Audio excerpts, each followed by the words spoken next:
Hello, my fellow literary luminaries, and welcome to a really quick Tuesday Talks. It's only really quick because I'm doing the Booktubeathon, and I've been really busy, even though it's only been going on for, a day and change. And so I want to get back to reading. But this Tuesday Talks looked really interesting, and I wanted to at least quickly touch on it. So, this Tuesday Talks topic is, what do you think of multiple points of view in books?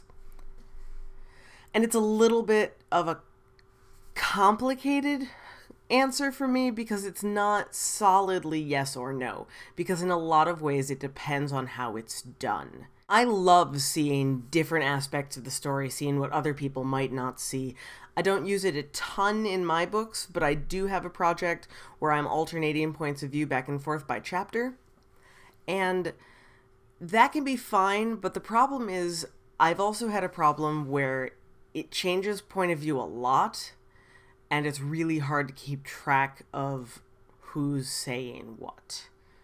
Who is I, as it were, assuming it's written from first person.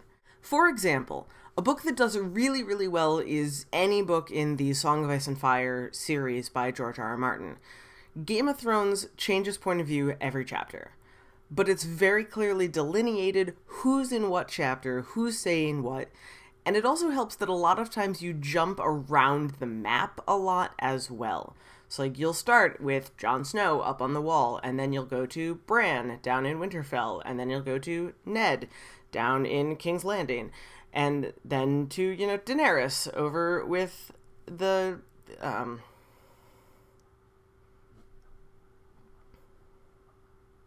Dothraki. That's what they're called.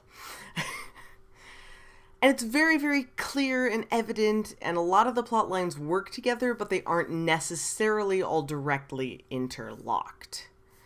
And that makes it very easy to keep track of it. And I love seeing that because there's too much going on in those books to only have one point of view. It wouldn't make any sense if the whole story was told from one person's perspective.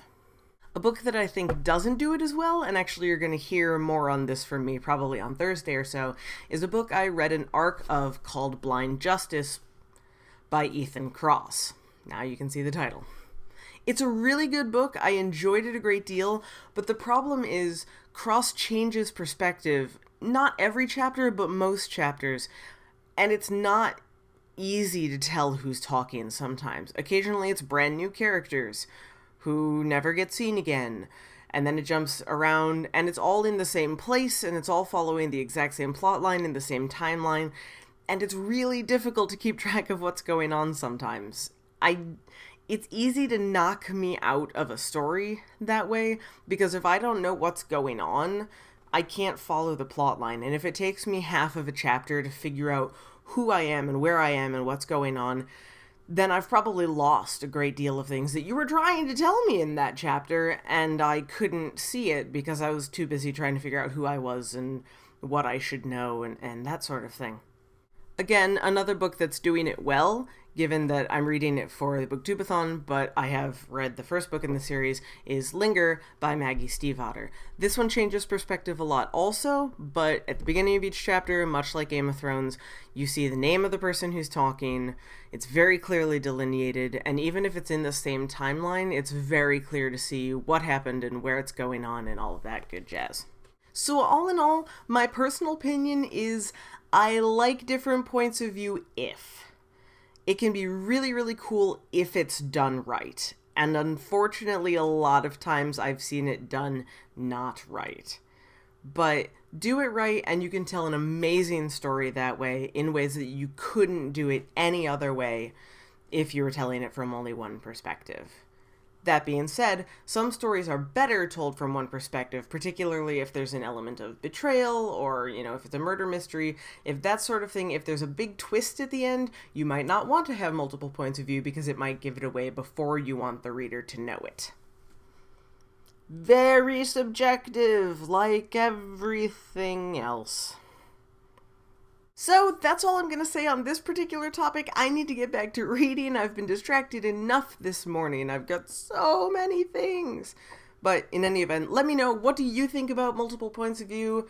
Tell me in the comments down below, like, comment, subscribe, all that good jazz for more fabulous content. I don't know if I'm doing the challenge video for today because I forgot to check what it is before I recorded this.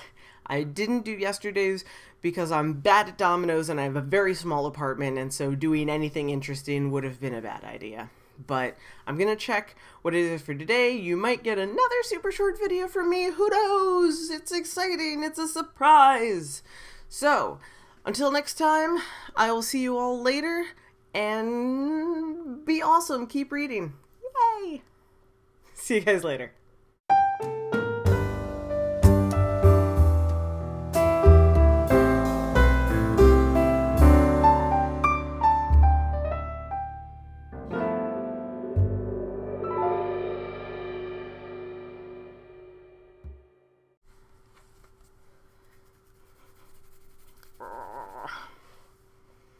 I give up on my hair.